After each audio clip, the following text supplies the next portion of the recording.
ఆయన నిన్ను పిచ్చిగా ప్రేమిస్తున్నాడు. ఎట్ట ప్రేమిస్తున్నాడు? పిచ్చిగా ప్రేమిస్తున్నాడు. ఏం ప్రేమియటమో ఏమో, అంతసేపు ప్రేమిస్తే మరి అప్పులు తీసేయచ్చుగా అల్లాడిపోతుంటే, కాదన్న వడ్డీలు గట్లా సత్తుంటే. అంత ప్రేమించోడి రోగం తీసేయచ్చుగా, యాడికి పోయిన అదే రోగం అంటున్నారు. ఇది తీసేయచ్చు కన్నా. అంతసేపు నన్ను ప్రేమిస్తే ఆ తాగుబోతాడు మార్చవచ్చుగా, రోజు సాగుకొడుతున్నాడు నన్ను. డౌట్లు. అంతసేపు ప్రేమిస్తే మరి మరి మా ఆయనకు ఉద్యోగం ఇప్పించవచ్చుగా అల్లాడిపోతుంటే అని ఎవరు డౌట్లు వాళ్ళకు ఉంటాయి. ఇది కూడా గుర్తుపెట్టుకోండి. లాస్ట్ మాట, ఆయన నిన్ను పిచ్చిగా ప్రేమిస్తున్నాడు అన్నది నిజం. ప్రేమిస్తున్నాడు గనుకనే పరిస్థితులన్నిటినీ నీ మేలు కొరకే కలిపి రప్పిస్తున్నాడు. నువ్వు సేవకుడివైనా, విశ్వాసివైనా, పరిచారకుడివైనా, పరిచారకురాలివైనా, నువ్వు ఆయన కొడుకువి, కూతురువి గనుక నీకు అనుభవ జ్ఞానం కోసం, శిక్షణ కోసం కొన్ని పరిస్థితులు కావాలనే నీ జీవితంలోకి అనుమతిస్తున్నాడు ఆయన మహాజ్ఞానంతో. నేను చెప్తున్నా, ఈరోజు నువ్వు పీడించబడి వేధించబడేటువంటి ప్రతి శ్రమ భవిష్యత్తులో నీకు ఒక ఆశీర్వాద కారణం కాకపోతే అప్పుడు అడుగు. ఈరోజు నలిగిపోతున్నావు కదా నువ్వు, ఒకనాడు వాటిని తలంచుకొని ఆ రోజు ఆ నలుగుడు నాకు లేకపోతే అమ్మో నేనేమైపోయేదన్నో, ఏమైపోయేవాడినో, దేవుడు నన్ను అలా చెక్కటం నాకు చాలా ఉపయోగమైంది, ఈరోజు నేను నంబర్ 1 పొజిషన్లో ఉన్నానని నువ్వు చెప్పకపోతే అప్పుడు అడుగు. ఎందుకంటే దానికి నేనే సాక్షిని.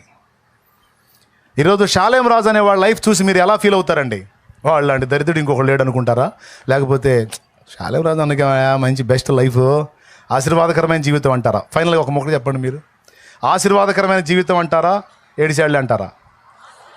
ఎంతమంది అనుకుంటారా? అట్లా చేతులు ఎత్తండి.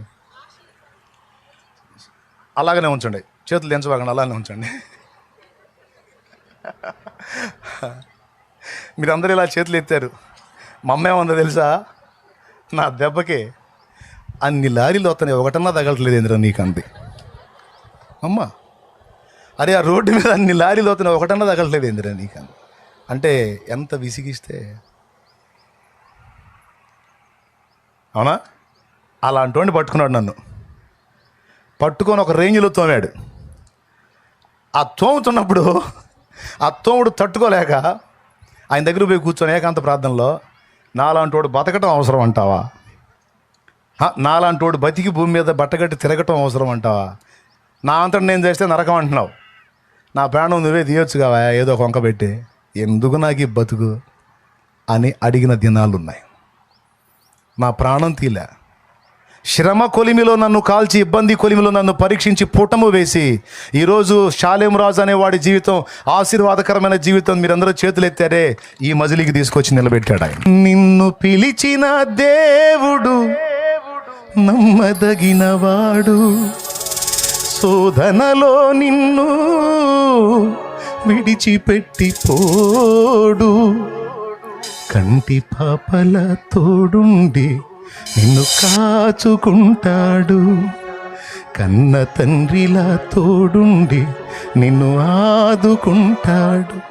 ఇన్నాళ్ళు ఆదుకున్నాడు కాబట్టే నువ్వు ఇంకా బతికి బట్టగట్టి తిరుగుతున్నావు.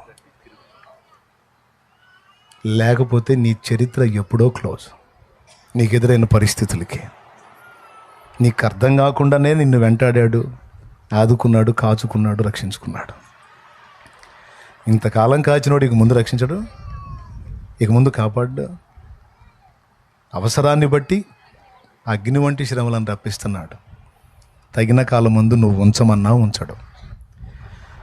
మరి ఏ రేంజ్లో తోమబడితే నేను నాలాంటోడు బతకటం అవసరం అంటావు అని అడిగాను. ఆలోచించండి. ఒక రేంజ్లో తోమాడు. ఆ తోముడు తట్టుకోలేక ఆ మాట అడిగాను నేను. నిజంగా ఆ తోముడు వద్దనుకుంటే ఇప్పుడు మీకు కనపడేవాడిని కాదు నేను. మరి ఒక ఆకర్షణీయమైన శిల్పం తయారు కావాలంటే, నల్లరాయి తయారు కావాలంటే ఎంతసేపు? 2 మొలాట దెబ్బలు చాలు. 2 మొలాట దెబ్బలు చాలండి. కాంపౌండ్ వాళ్ళకి పెడతామే నల్లరాయి వచ్చింది. ఒక శిల్పం తయారు కావాలంటే నల్లరాయిని పెట్టి చాలా ఆకర్షణీయంగా ఉంది కదా అని అంటావా? ఎవడు చూస్తాడు దాన్ని? కష్టపడి చెక్కి చెక్కి చెక్కి సిద్ధపరిచిన శిల్పాన్ని చూసిన అందరూ మెచ్చుకుంటారు. ఇతరులకు ఆకర్షణీయమైన పాత్రగా నీవు అగునట్లు నేను నగునట్లు ఆ ప్రేమగల తండ్రి మనల్ని కావాలని కొన్నిసార్లు చెక్కుతాడు రా తల్లి. అది విషయం. కొన్నిసార్లు చెక్కుతాడు నాన్న, చెక్కుతాడు. అది దైవజనులకు తప్పదు, విశ్వాసులకు తప్పదు, మనందరికీ తప్పదు. ఎందుకంటే మనల్ని ఆకర్షణీయమైన పాత్రలను చేయాలని. శాలేం రాజన్న కూడా తప్పదు. అప్పుడున్న రేంజ్లో ఆ రేంజ్లో ధరు ఆ రేంజ్లో ఉంది. ఇప్పుడు ఈ రేంజ్కి వచ్చినాక ఈ రేంజ్కి తగ్గ ధరు ఈ రేంజ్లో ఉంది. కోటింగ్ మాత్రం కొనసాగుతూనే ఉంది. దేవునికి స్తోత్రం. అర్థమైందా మీకు? అయిపోయింది. ఇక కోటింగ్ మాత్రం సరే, అప్పుడు కొట్టి ఎట్ట చేసావు, ఇప్పుడు కూడా వేస్తున్నావు ధరు, ఇంకెట్ట చేస్తావు చెయ్యి, నీకు స్తోత్రం. మొత్తానికి మాత్రం మొత్తం నా మేలుకే వస్తాయి, నాకు అది మాత్రం తెలుసు. అవి ఎన్ని మలుపులు తిరిగినా ఇది నేను ఎరిగిన సత్యం. ఎందుకంటే నా తండ్రి నాకెప్పుడు అన్యాయం చేయడు, నా తండ్రి నా కీడు ఎప్పుడూ కోరుకోడు. ఎందుకంటే ఆయన మా నాన్న. నా తమ్ముడా చెల్లెమా, పిచ్చి విగ్రహారాధన చేశా, సాంస్క్రిట్ శ్లోకాలు మంత్రాలు చదివి పూజలు చేశా. కుటుంబము నేను అనుభవిస్తున్న ఆ శాపం నుంచి బయటపడటానికి పడాల్సిన బాధలన్నీ పడ్డా. డైరెక్ట్గా సొంత రక్త సంబంధికులే మాంత్రికుల దగ్గరికి వెళ్ళి ప్రయోగం చేయించారు మా మీద. మాంత్రిక విద్యల ప్రయోగం జరిగింది మా మీద. కుటుంబాన్ని పతనం చేయడానికి చేశారు. యేసు ప్రభు తెలియదు. తిరగని గుళ్ళు లేవు, మొక్కని గుళ్ళు లేవు, వెళ్ళని మాంత్రికులు లేరు, వెళ్ళని సిద్ధాంతులు లేరు. అన్ని రకాలుగా పడ్డాం. అయితే దేవుని మహాకృపను బట్టి 2002లో ఫ్యామిలీ మొత్తం కలిసి సూసైడ్ చేసుకోవాలని నిర్ణయానికి వచ్చాం. అలాంటి పరిస్థితి వచ్చింది. కుటుంబం మొత్తం కలిసి చావాలనుకున్నాం. అలాంటి పరిస్థితి వచ్చింది. కానీ ఏ రోజైతే అలా అనుకున్నామో ఆ మరుసటి రోజు రాత్రి నా తండ్రి నన్ను దర్శించాడు. యేసు ప్రభు దర్శించాడు. ఆయన దర్శించి నా మనోనేత్రాలు వెలిగించకపోతే నా చరిత్ర ఆనాడే క్లోజ్ అయిపోయి ఉండేది. ఇన్నాళ్ళు జరిగేది కాదు. ఇది 2002లో, ఇది 2025, దాదాపు 23 సంవత్సరాలు క్రితం జరిగినటువంటి విషయం. నిలబడేవాళ్ళకి చెప్తున్నాను నేను. నా కుటుంబానికి తెలియదు యేసు ప్రభు. విగ్రహారాధికులం కాబట్టి మేము మొక్కే వాటి మీదే మా మనసు ఉంటుంది, కానీ యేసు ప్రభు గురించి మాకు తెలియదు. కానీ నన్ను దర్శించిన తర్వాత మొదటిసారి నేను దేవుని సన్నిధికి వెళ్ళినప్పుడు నా తండ్రి నాతో మాట్లాడాడు. తర్వాత గ్రంథం చదువుకున్నాను. యేసు ప్రభువే నిజమైన దేవుడు. దేవుడు అనడానికి తగిన కొలతలు, క్వాలిటీస్ యేసు ప్రభులోనే ఉన్నాయి. ఆ పరిపూర్ణం అంతా కూడా యేసులో ఉంది, ఇంకెవరిలో లేదని నాకు అర్థమైపోయింది. నేనేం చేయాలి ప్రభు అని దేవుని ముందు కూర్చున్నప్పుడు మారు మనసు పొంది పాప క్షమాపణ నిమిత్తం బాప్తీసం పొంది ముందు పాపాలు గడిగేసుకోమన్నాడు. నేను 4 ఆదివారాలు చర్చికి వెళ్ళింది. నేను సంవత్సరాల ప్రసంగాలు వినలా. 4 ఆదివారాలే.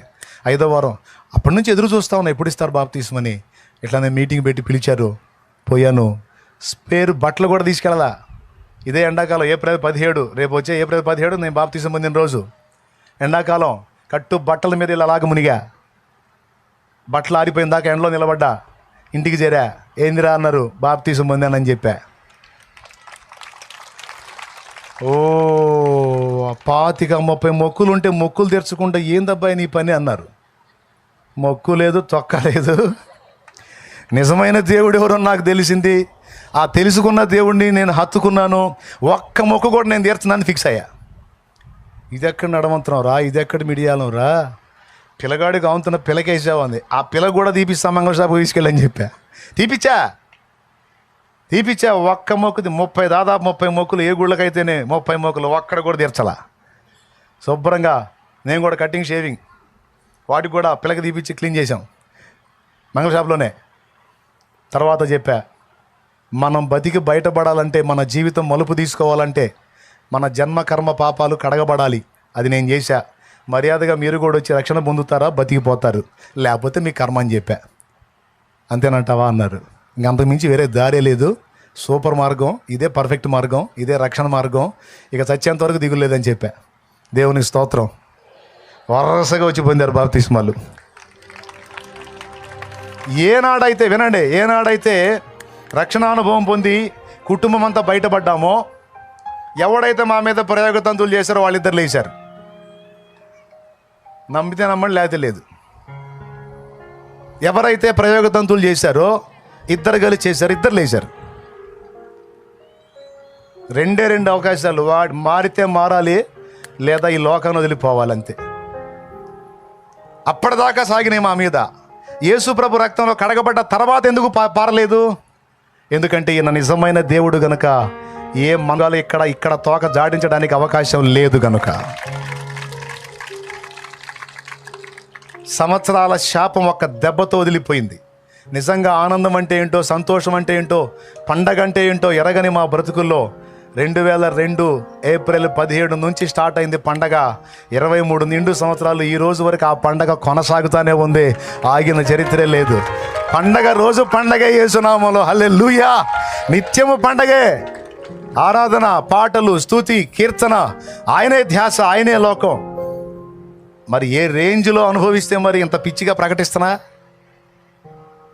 మైండ్ బాగున్న వాళ్ళకి అర్థమైంది ఇప్పుడు నేను చెప్పింది. కాబట్టి మీ శాపాల్లోంచి బయటపడి నిత్య జీవం చేరాలన్నా, భూమి మీద ఉన్న దినాలు ప్రాణమునకు నెమ్మది, శరీరమునకు ఆరోగ్యం, మనసుకు శాంతి, ఆత్మకు రక్షణ కావాలన్నా యేసు ప్రభు ఒక్కడే మార్గం. ఆయన రక్తంలో కడగబడితే నీకు నిత్య జీవం, లేకపోతే తప్పదు నిత్య నరకం. ఇందుకు నేను సాక్ష్యం ఇస్తున్నాను. రేపటి రోజున అయ్యా మాకు తెలియదు అని చెప్పడానికి లేదు. చిలకలూరుపేట నుంచి ఒకటి తెచ్చాను నేను.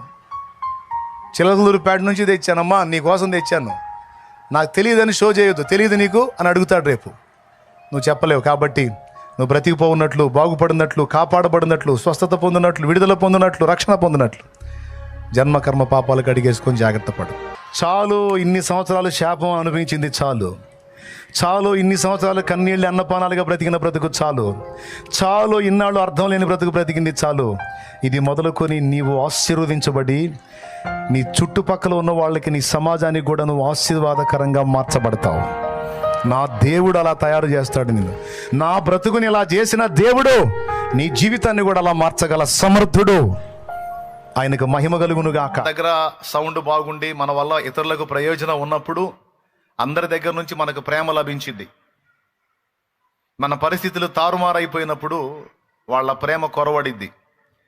ఎందుకంటే మనం పనికొస్తేనే ఎవరైనా లైక్ చేయగలుగుతారు, లవ్ చేయగలుగుతారు. పనికి రానప్పుడు అందరికీ బరువే, సర్దుకుంటారు, మరుగైపోతారు. కానీ మన పరిస్థితులు మారినప్పుడు యేసయ్య ఇంకా దగ్గర అవుతాడు, మరి ఎక్కువ ప్రేమ చూపిస్తాడు. పరిస్థితి మారినప్పుడు లోక ప్రేమ ఆవిరైపోతే అదే పరిస్థితి మారినప్పుడు యేసయ్య ప్రేమ మిక్కటం అవుతుంది. అలాగే అన్ని విషయాల్లో కూడా మీరు ఆలోచించుకోవచ్చు. కాబట్టి పరిస్థితులు మారినప్పుడు ఇంకా ఎక్కువ అయ్యేటువంటి ప్రేమ కలిగిన యేసయ్య మనకు అవసరం. ఆయనతో మన అనుబంధం స్థిరం, శాశ్వతం. కాబట్టి లోకములో ఆనందం, లోకంలో శాంతి, లోకంలో ఆదరణ, లోకంలో ప్రేమను వెతకటం రైట్ కాదు.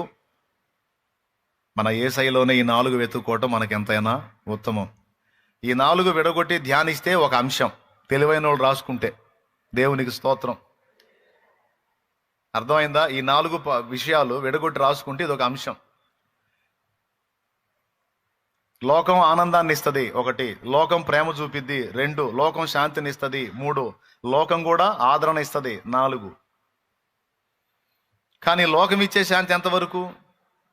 సినిమా హాల్కి పోతే 3 గంటలు సినిమా చూస్తాడు, లేకపోతే మద్యపానం షాపుకి వెళ్తే తాగాడంటే ఒక నైట్ అంతా నిద్రపోతాడు ప్రశాంతంగా. కానీ తెల్లారిన తర్వాత మళ్ళీ అశాంతి స్టార్ట్ అయింది వాడికి. సినిమా చూసిన 3 గంటల సేపు వాడికి ప్రశాంతంగా ఉన్న, అయిపోయిన తర్వాత అశాంతి స్టార్ట్ అయింది. ఓకే, కాబట్టి లోకం ఇచ్చింది శాంతి, అది స్థిరమైంది కాదు, అల్పమైంది. కానీ యేసయ్య మనకు తోడై ఉన్నాడు అన్న ఒక విషయాన్ని మనం విశ్వసించగలిగితే, యేసయ్య ద్వారా మన హృదయంలోకి ఏర్పడేటువంటి శాంతి ఎంత స్థిరం అంటే అది పెను తుఫానులు లాంటి శోధనలు వచ్చిందా మనం లెక్క చేయకుండా ఢీ కొట్టడానికి ఉపయోగపడింది. అది మారదు. మందేసుకొని తాగుబోతాడు నిద్రపోతే ఆ మత్తు ఉన్నంత వరకు వాడికి ఏం అర్థం కాదు, అది దిగిన తర్వాత మళ్ళా బాధలేగా. కాబట్టి అది లోకం ఇచ్చే శాంతి అల్పమైంది. కానీ యేసయ్య నందు విశ్వాసము ద్వారా యేసు నుండి మనం పొందే శాంతి పెను తుఫానులో కూడా ప్రశాంతతనిస్తుంది. తెల్లవారితే శిరఛేదం అయిద్దో, ఉరి తీయబట్టమైద్దో, ఖడ్గం చేత చంపబడటం అయిద్దో తెలియదు పేతురికి. తెల్లవారితే రేపటి రోజున శిక్ష విధింపబడిద్ది అనే సంగతి తెలిసినప్పుడు ఈ నైట్ ఎవరైనా నిద్రపోతారా? కానీ మీరు అపోస్తల కార్యం 12 ఇంటికి వెళ్ళి చూసుకోండి, స్పీడ్గా తీయగలిగితే ఇప్పుడే చూసుకోవచ్చు. అక్కడ ఏం రాసి ఉంటుందో తెలుసా? తెల్లవారి అతనికి ఏం శిక్ష పడిద్దో తెలియని స్థితిలో పేతురు ఉండగా, పేతురైతే చెరసాలలో 16 మంది సైనికుల మధ్య ఆదమరిచి నిద్రపోయాడట. నిజంగా ఎంత నిద్రపోయాడంటే దేవదూత వచ్చి అతన్ని తట్టి లేపి తీసుకెళ్లి బయటికి విడుదల చేసినా కూడా దర్శనం అనుకుంటున్నాడు, కళ అనుకుంటున్నాడు, కానీ రియల్గా దోత వచ్చి తీసుకెళ్ళాడన్న సంగతి తెలియదు ఆయనకి. అసలు అంత గాఢ నిద్ర ఎట్లా పట్టింది ఆయనకి? తెల్లారితే సావు మూడిందన్న సంగతి తెలిసి కూడా ఎట్లా నిద్రపోయాడు? అదే యేసయ్య ఇచ్చే శాంతి అంటే. ఎందుకు అంత శాంతి వచ్చింది, ఎందుకు అంత రిలాక్స్ వచ్చింది, ఎందుకు అంత నిద్రపోగలిగాడంటే పేతురుకు తెలుసు, నా ప్రభు సెలవు లేకుండా నన్ను ఎవడో ఏమీ చేయలేడు. ఎవడైనా నన్ను ఏదైనా చేయడానికి ముందుకు వచ్చాడంటే అక్కడ నుంచి ఆజ్ఞ జారీ అయితే తప్ప ఇక్కడ నా వెంట్రుకను కూడా ఎవడో కదిలించలేడు అన్న సంగతి పేతురుకు తెలుసు కాబట్టి గురకబెట్టి నిద్రపోయాడు. అది విషయం. ఇప్పుడు చాలామంది నిద్ర పట్టక జుట్టు పీక్కుంటారు. ఎందుకో తెలుసా? నా ప్రభు చిత్తం లేకుండా నాకు ఏది జరగదు, అన్నీ ఆయన చూసుకుంటాడని నమ్మలేని వాళ్ళు నిద్రపోరు. వీళ్ళే పండుకొని ఆలోచిస్తూ ఉంటారు, గుడ్లు మెటకరించి చూస్తా. కాదు కాదు, నా తండ్రి ఉన్నాడు, నా తండ్రి చూసుకుంటాడు, నేను ఆయన ఎరుగుదును, ఆయన యందు నేను విశ్వాసం ఉంచి ఉన్నాను, ఆయన తన శాంతిని నాకు అనుగ్రహించాడు, నీవైతే విశ్రాంతిలో ఉండన్నాడు, నేను చూసుకుంటాను అన్నాడు, నా ప్రభువే చూసుకుంటాడు అనుకున్నాడు. శుభ్రంగా అంత తిని హల్లెలూయా అని స్తోత్రాలు చెప్పుకొని ఒక పాట పాడుకొని నిద్రపోతాడు శుభ్రంగా. అది దేవుని యందలి విశ్వాసాన్ని బట్టే కలిగే శాంతి. ఆ శాంతి పేతురు పొందాడు, ఆ శాంతి పౌలు పొందాడు కాబట్టి ఆయన హ్యాపీగా ఉండి మనలో కూడా హ్యాపీగా ఉండమన్నాడు. దేవునికి స్తోత్రం కలుగును గాక. లోకస్తుల ఆనందాన్ని చూసుకుందాం, మన దేవుడిచ్చే ఆనందాన్ని చూసుకుందాం. ఇప్పుడు రెండు అయిపోయినాయి. ప్రేమ, మన దగ్గర డబ్బులు ఉంటే లోకస్తుల ప్రేమ. పుష్పటాక్ అయితే ఒక్కడు కూడా కనపడ్డు. మనం ఈ బజార్లో ఉంటే ఆ బజార్లో ఉండిపోతుంటారు. వీడి కనపడితే అప్పు అడుగుతాడేమో అని ఎవడు బాధ వాడిది. దేవునికి స్తోత్రం. అలాగే లోకం ఇచ్చే శాంతి మత్తున్నంత వరకు, లేదా ఆ సినిమా చూసినంత వరకు, లేదా ఆ కాలక్షేపం చేసినంత వరకు కాసేపే, తర్వాత మళ్ళా వ్యధే. కానీ యేసయ్య ఇచ్చేది, డబ్బు ఉన్నప్పుడు మితంగా ఉన్న యేసయ్య ప్రేమ, డబ్బును కోల్పోయి బీదలమైపోయి దీనులమైపోయి వ్యాధిగ్రస్తులమైపోయి సమస్యలో ఉన్నప్పుడు ఆ ప్రేమ మళ్ళీ ఎక్కువైపోతుంది.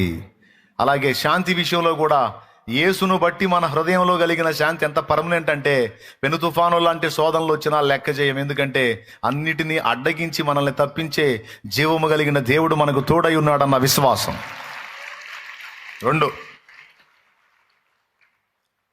మూడవది లోకమిచ్చే ఆనందం, దేవుడిచ్చే ఆనందం. లోకస్తులను చూడండి, ఏదన్నా మంచి జరిగినప్పుడు వాళ్ళని పట్టపగ్గాలు ఉండవు. ఎంత సంబరాలు చేస్తారో, ఎంత హడావుడి చేస్తారో, ఎంత ఆనందపడతారో. కొద్దిగా ప్రతికూలత వచ్చిందంటే ఒకటి మొఖాన్ని కూడా నవ్వు ఉండదు. కానీ ఒక సత్క్రైస్తవుడి జీవితం అలా కాదు. ఆనందం కలిగినప్పుడు ఆనందంగానే ఉంటారు, శ్రమ కలిగినప్పుడు కూడా వారి పెదాల మీద చెరగని చిరునవ్వును అలాగనే కలిగి ఉంటారు. ఎందుకో తెలుసా? శ్రమ కలగక ముందు దేవుడు ఉన్నాడు, శ్రమ కలిగినప్పుడు కూడా మరి నిశ్చయముగా నా దేవుడు ఉన్నాడన్న విశ్వాసాన్ని బట్టి వారు ఆనందాన్ని కోల్పోరు, మనశ్శాంతిని కోల్పోరు, విశ్రాంతిని కోల్పోరు. అది విషయం. అర్థమైందా? సర్వకాల సర్వావస్థల యందు ఒకే విధంగా ఆనందించగలుగుతారు. ఎవరండి? దేవునిలో ఉన్నవాళ్ళు, దేవుని మీద ఆనుకున్నవాళ్ళు, ప్రభువులో ఆనందాన్ని ఎత్తుక్కున్నవాళ్ళు. లోకమిచ్చే ఆనందం అల్పమైంది. అప్పుడే పండగ చేసుకుంటారు, మరుసటి రోజే తన్నుకొని రోడ్డు ఎక్కుతారు. అప్పుడే కుటుంబం అంతా కలిసి చేతులు బట్టి మా ఇల్లంతా పండగని పాట పాడతారు. మళ్ళా 3 రోజుల్లోనే మొత్తం తన్నుకొని ఎవడు కాపురం వాడు పెట్టుకుంటారు. అంతా అంతే. లోకం అంతా, దాని ఆనందం అంతా మాయ. కానీ దేవుడిచ్చే ఆనందం స్థిరమైంది. అది అన్ని సమయాలలో, పెను తుఫానుల్లో ఒకే రకంగా ఉంటుంది, నిమ్మళమైన పరిస్థితిలో ఒకే రకంగా ఉంటుంది. ఆ పెదవుల మీద చిరునవ్వు చెరగదు. అది దేవుని బట్టి కలిగే ఆనందం, పరిశుద్ధాత్మ యందలి ఆనందం, ప్రభు అయిన క్రీస్తు నందలి ఆనందం, ఆయన యందలి విశ్వాసమును బట్టి ఏర్పడే ఆనందం. 3, 4వది లోకమిచ్చే ఆదరణ, దేవుడిచ్చే ఆదరణ. నీ సమస్యలను బట్టి ఎవరికైనా నువ్వు చెప్పావనుకో, ఫస్ట్ టైం అయ్యయ్యో నిజమా, అంత జరిగిందా, అయ్యో పాపం అని ఒకసారి ఆదరిస్తారు. మళ్ళీ రెండోసారి నీ సమస్యలు చెప్పావనుకో, ఆ మనిషి కనపడ్డప్పుడు సగం తగ్గిద్ది. మూడోసారి చెప్పావనుకో 30 తగ్గిద్ది. 4గోసారి కూడా చెప్పావనుకో మొత్తం పోయిద్ది. పోయి పద్దాకలు నేను కనపడ్డప్పుడల్లా నీ బాధలు చెబుతున్నావు, నా బాధలు నాకున్నాయి, నీ సోపు నేనే ఆడినేది, నాకు మెంటలెక్కేటట్టుంది, దండం పెడతా పో అంటారు.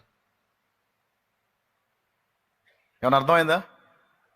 అది పరిస్థితి. కానీ ప్రభు అట్లా కాదు.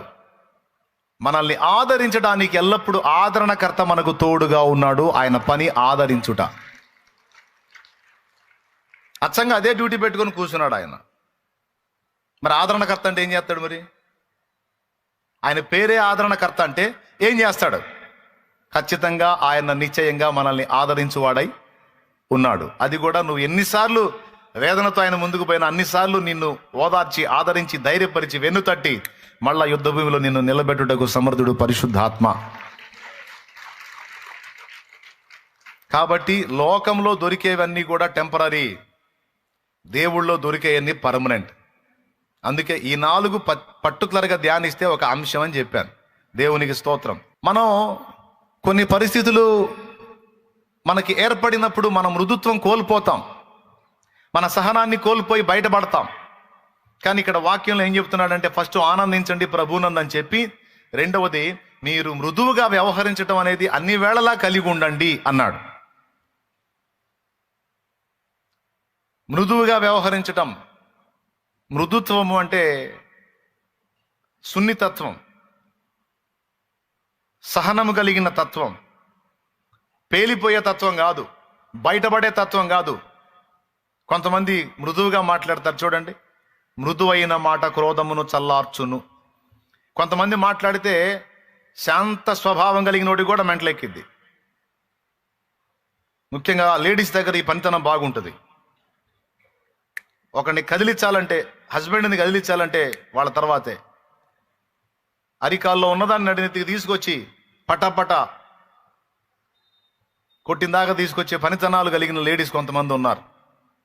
దేవునికి స్తోత్రం. జెంట్స్ కూడా ఉన్నారు రెచ్చగొట్టే టైప్ వాళ్ళు. కొంతమంది మాట్లాడితే శాంత స్వభావం కలిగినోడికి కూడా నా క్షణానికి ఎక్కిద్ది.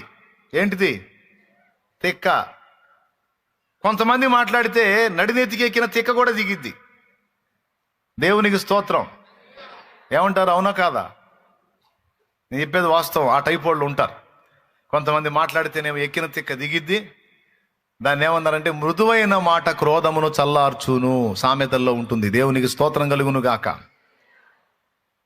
మీరు మృదువుగా వ్యవహరించటం, సహనము కలిగి వ్యవహరించటం, సాత్వికంగా వ్యవహరించటం అనేది ప్రజలు చూడాలి.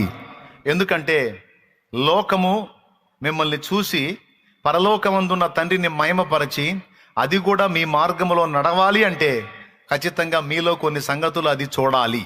ఏది చూడాలి? లోకం చూడాలి. ఏం చూడాలి? ఎల్లప్పుడూ ప్రభువునందు మనం ఆనందించడం చూడాలి. లోకం ఉసురు ముఖం వేసుకొని మనమే దరిద్ర కొట్టు ఫేసులు వేసుకొని ఏడుచుకుంటా సీజుకుంటా చండాలంగా వాళ్ళకి కనపడితే మీకు ఒక దండం, మీ యేసు ప్రభుకు ఒక దండం అంటారు. దేవునికి స్తోత్రం. వాడు నీతో పాటు యేసు ప్రభు దగ్గరికి రావాలంటే, సోదరుడా, ఆమె నీతో పాటు యేసు ప్రభు దగ్గరికి రావాలంటే ప్రతికూలతలలో సైతము నీవు ప్రభువులో ఆనందిస్తూ ఉండాలి. నేను ప్రభువులో ఆనందిస్తూ ఉండాలి. అది ఒక పెద్ద ఆకర్షణ. నేను చెబుతున్నా, అంతకు మించిన ఆకర్షణ ఇంకోటి లేదు. అనుకూలతలలోనూ ప్రతికూలతలలోనూ నువ్వు ప్రభువును బట్టి సంతోషంగా కానీ, నెమ్మదిగా కానీ, ఆనందంగా కానీ, ఆదరణగా కానీ నువ్వు లోకానికి కనపడితే వాడికి అది కోటి వరహాల ప్రశ్న. అతనికి వచ్చిన ఆపదలు నాకు వస్తే ఖచ్చితంగా పిచ్చి హాస్పిటల్లో చేరేవాడిని, ఖచ్చితంగా పిచ్చి హాస్పిటల్లో చేరేదాన్ని. కానీ అన్ని ఆపదలు కలిగి ఉండి కూడా ఆ వ్యక్తి ఎలా నవ్వగలుగుతున్నాడు, ఎలా సంతోషంగా ఉండగలుగుతున్నాడు, ఎలా సంతోషంగా ఉండగలుగుతుంది? ఖచ్చితంగా ఆ వ్యక్తికి వచ్చినటువంటి ప్రతికూలతలు నాకు ఎదురైతే ఖచ్చితంగా నేను అందరినీ కొడుదునేమో, కానీ ఎవరిని కొట్టకుండా, కనీసం నోరు జారి తిట్టకుండా అంత మృదువుగా, అంత సెన్సిటివ్గా, అంత సున్నితంగా, అంత సహనంగా ఎలా ఉండగలిగారు? ఇలా ఉండగలిగారంటే ఇది మామూలు శక్తి కాదు. ఇది నిజంగా వారు సేవిస్తున్న దేవుని ద్వారా వాళ్ళకు లభించిన శక్తి అని అన్యజనులకు అర్థమైనప్పుడు, అక్క నీతో పాటు నిన్ను కూడా నువ్వు వెళ్ళే చర్చికి వస్తాను. ఎందుకమ్మా? ఎందుకంటే నేను నీ జీవితాన్ని చూస్తా ఉన్నాను. ఎలాంటి ప్రతికూలతలలో కూడా నీ పెదాల మీద చిరునవ్వు పోవటం లేదు. చాలా సంతోషంగా ఉంటావు, నింపాదిగా ఉంటావు. నీకున్న సమస్యలు 24 ఉంటే వాటన్నిటిని పక్కన పెట్టుకొని మాలాంటి వాళ్ళ సమస్యలను ఆదరిస్తూ ఉంటావు, ధైర్యపరుస్తూ ఉంటావు, వెన్నుతడతా ఉంటావు, నిబ్బరపరుస్తూ ఉంటావు. నిజంగా నిన్ను చూస్తుంటే నీ దేవుడు ఎంత గొప్పోడో, ఆయన యందు ఎంత విశ్వాసం ఉందో, నీకు ఎలాంటి శాంతిని ఇవ్వగలిగాడో నాకు అర్థమవుతుంది. ఆ దేవుడు నాకు కావాలా, కానీ నీ వెంటబడి రావాలి. Amen, amen. అలా కాకుండా నువ్వే ఈశ్వరమంట తిరిగితే, అలా కాకుండా నువ్వే ఉసురు ముఖం వేసుకొని తిరిగితే, అలా కాకుండా నువ్వే తుమ్మల్లో పొద్దుపడిసే ముఖం వేసుకొని తిరిగితే, ఆ ముఖం వేసుకొని చర్చికి వస్తావా నువ్వు అడిగితే, అప్పుడు ఆ మనిషి ఏమంట, ముందు నువ్వు పోయి నువ్వు సంతోషంగా ఉండమ్మా, నిన్ను చూస్తేనే సగం ఏడిపోతుంది మాకంటారు. ఎందుకు జనములకు తెలియబడాలి? మన ఆనందం తెలియబడాలి, మన సహనము తెలియబడాలి, మన మృదుత్వం తెలియబడాలి. ఎందుకంటే వారు కూడా ప్రభువుని విశ్వసించున్నట్లు, పరలోకమందున్న తండ్రిని మహిమపరచున్నట్లు అన్యజనుల ఎదుట, ప్రజల ఎదుట మన వెలుగు ప్రకాశించాలి. వెలుగు ఫలము సమస్త విధములైన మంచితనము,